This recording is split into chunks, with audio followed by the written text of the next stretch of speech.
कितने मालपुए दान करते हैं अधिक मास में? 33। 31 नहीं लिखे हैं, अधिक मास की कथा में लिखे हैं 33। 33 ही क्यों करते हैं? काहे के लिए करे जाते हैं 33 मालपुए? कोई महाराज जी से पूछियो कि भैया 33 ही क्यों, 31 कर दो, 32 कर दो, और मालपुए क्यों? रसगुल्ला कर दो, इमरती कर दो, जलेबी कर दो, पर मालपुए लिखे हैं अधिक मास की कथा में, मालपुए, और वो भी 33। 31 नहीं। अभी तक आपने जितने भी दान करे 21 कर लो, 11 कर लो, 108 कर लो, पर 33 ही मालपुए अधिक मास में।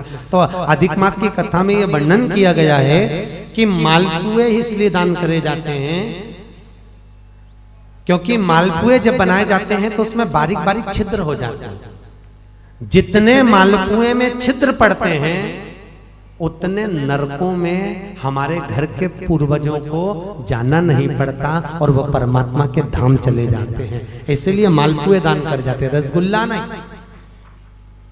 और 33 क्यों?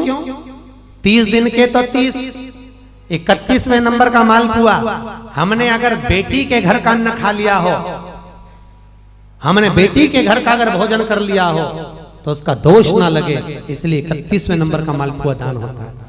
32वें नंबर का मालपुआ हमने ब्राह्मण और गुरु के घर का अगर कुछ खा लिया हो तो उसका दोष ना लगे, इसलिए 32वें नंबर का मालपुआ होता है। और 33वें नंबर का मालपुआ हमने किसी के घर का सूतक या सावड़ का खा लिया। सूतक सावड़ जानते हो ना? मरे के बाद में अगर किसी के यहाँ कुछ पा लिया जाए तो सूतक का है, और सावड़ मतलब किसी के यहाँ बच्चा जन्म ले ले उसके अंतर्गत हम भोजन कर लें तो वो सावड़ का। हमने अगर सूतक या सावड़ का भोजन कर लिया हो तो हमें दोष ना लगे, इसलिए 33वें नंबर का मालपुआ होता है। ये 33 मालपुए का दान इसलिए करा जाता है कि हम नरकों में ना पड़े, हमारे पूर्वज, हमारे घर के जितने भी पूर्वज गए हैं वो नरक में ना पड़े, इसलिए मालपुए का दान देने से हमारे पूर्वज तर जाते हैं। मालपुए का दान 33। तो शिव कथा कर रही है। चंचुला ने भगवान शिव के मंदिर में बैठकर कथा का रसपान करा, और उस रसपान को करने के बाद में मन में थोड़ा सा ग्लानि उत्पन्न हुई, थोड़ा दुख हुआ, मैंने क्या कर दिया, अपना जीवन यूं ही निकाल दिया, बचपन गवा दिया, जवानी गवा दिया, धेड़ी गवा दी, और बुढ़ापा आ रहा है तो वो भी यूं नष्ट हो जा रहा है। चोरी का अन्न लाते थे, मैं खाती थी, वो जीवन गया। अब थोड़ा भजन किया, वापिस गई चंचुला। जिस ब्राह्मण ने शिव महापुराण की कथा सुनाई थी उसी ब्राह्मण के पास पहुंची, उसी ब्राह्मण के पास। ब्राह्मण देवता, ब्राह्मण देवता गुरुजन, आप मंदिर में शिव कथा कह रहे थे, और कथा में मैंने बहुत सारा व्याख्यान सुना कि पापी को कैसा कैसा त्राण भोगना पड़ता है। प्रभु, मैं बेधव्य विधवा, ऐसा कोई कथा सुना दीजिए जिससे मैं परमात्मा के धाम को चली जाऊं। ब्राह्मण ने वापिस शिव महापुराण की कथा सुंदर सरोवर के तट पर चंचुला को श्रवण कराई, और चंचुला उस कथा को सुनकर भगवान शंकर के कैलाश धाम पर पहुंच गई, जहां पार्वती जी की सखी बनकर निवास किया है चंचुला। इतनी पापी की पत्नी होने के बाद, बिंदु जो कपटी था, पापी था, छली था, उसकी पत्नी होने के बाद भी यहां भाग पार्वती की सहेली का, पार्वती जी की सखी बनी। बड़ी चंचुला के मन में आया कि मैं तो पार्वती जी की सखी बन गई, मैं पार्वती जी की सहेली बन गई, परंतु मेरे मन में एक दुख है, क्योंकि मेरा पति, अब मैं सहेली बनकर निवास कर रही हूँ, मेरा पति जिसने छल करा, जिसने चोरी करी, जिसने कपट करा, जिसने बेईमानी करी, जिसने प्रपंच करा, वो तो एक प्रेत योनि में हो गया, प्रेत योनि में घूम रहा है। उसकी मुक्ति कैसे हो, उसका मोक्ष कैसे हो?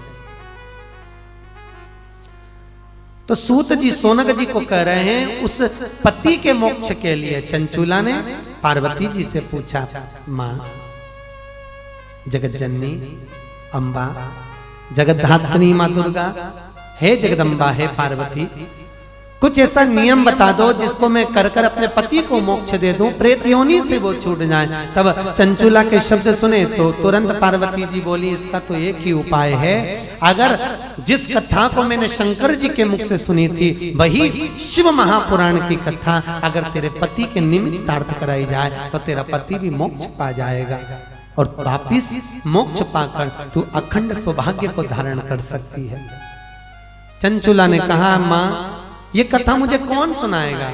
अपने पति के मोक्ष के लिए मैं ये कथा किससे सुनूं? कहा एक काम करो, कथा सुनना है? हाँ। शिव कथा को तो केवल एक ही सुना सकते हैं, वो नारद जी से जाकर कहो। अब नारद जी के पास चंचूला गई। नारद जी महाराज तो आ रहे हैं बड़े आनंद में, हाथ में वीणा।